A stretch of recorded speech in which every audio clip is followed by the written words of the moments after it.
That was Shepherd with Learning to Fly, and as I said earlier, looking forward to Winds of Change with Scorpions. But now, as promised, here it is, your wrap on the farmgate data for farmers in the flow family across Victoria, New South Wales and South Australia. And we start with cattle, and the Eastern States Young Cattle Indicator is standing at 887.7 cents, up 7.85 cents on the previous week, with just 11,816 head traded. That's well down on the weekly averages across the year, but probably explains why the prices and the indicator are actually looking pretty good at the moment. Heavy steer prices picked up 19 cents this week to 390 cents, while medium cow prices are continuing their rally. They're up to 281 cents. In South Australia, we're having pretty low sales volumes go through the yards at Mount Gambier and Narracourt, for instance, which makes the pricing fairly unreliable, which probably explains why South Australia now has the best feeder yearling steer price in the nation at 469 cents. Sorry, it's the best price in the eastern states, when they had the worst price last year at 362 cents. They've jumped 107 cents in a week just based on those low sales volumes.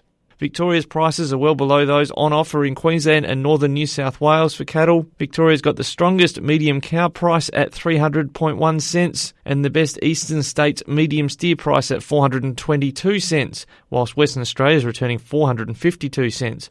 Western Victoria's feeder yearling steer prices are a bright spot in the reported prices. They've climbed a further 31 cents to be the highest across Victoria. In New South Wales, the Wagga prices have been sensational. Their average price, 936.88 cents on the Eastern Young Cattle Indicator, one of the best prices in the nation on the back of some strong demand. After a recent limited availability of good domestic trade, on Monday Wagga yarded 2,910 head, up 365 head, with MLA reporting that the dry conditions were a contributing factor. Across to sheep now. And across the nation, the sheep prices remain fairly suppressed and they're stubborn about improving. The sales volumes are also pretty low as well. Our friends in South Australia have some of the worst prices for sheep in the eastern states, except on restocker lambs, where they've got the best price at 993 cents, which was helped by a 110 cent rise just this last week. Narracourt sales volumes still down, but they did jump 2,800 head to 9,950 this week, still reporting a mixed quality. In Victoria, Horsham traded a steady level of 8,850 sheep,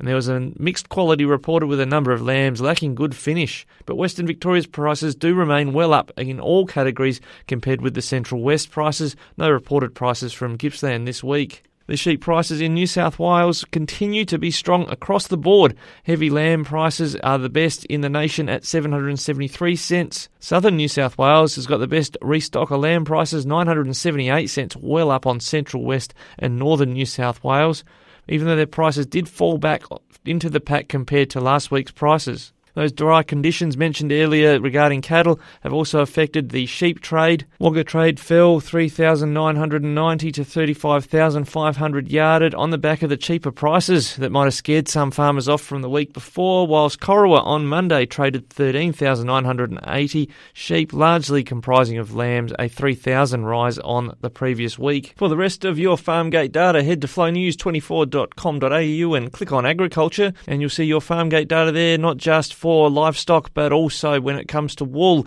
and grains, canola, and a bunch more. We also keep an eye on the water prices in the southern Murray-Darling Basin, where they have ticked up just $5 a megalitre in the southern basin for surface water, up to $85 a megalitre, still really low compared to drought conditions and what we've seen in previous years, but we'll keep an eye on that because after all this talk about potentially an El Nino cycle developing, those prices are probably going to climb.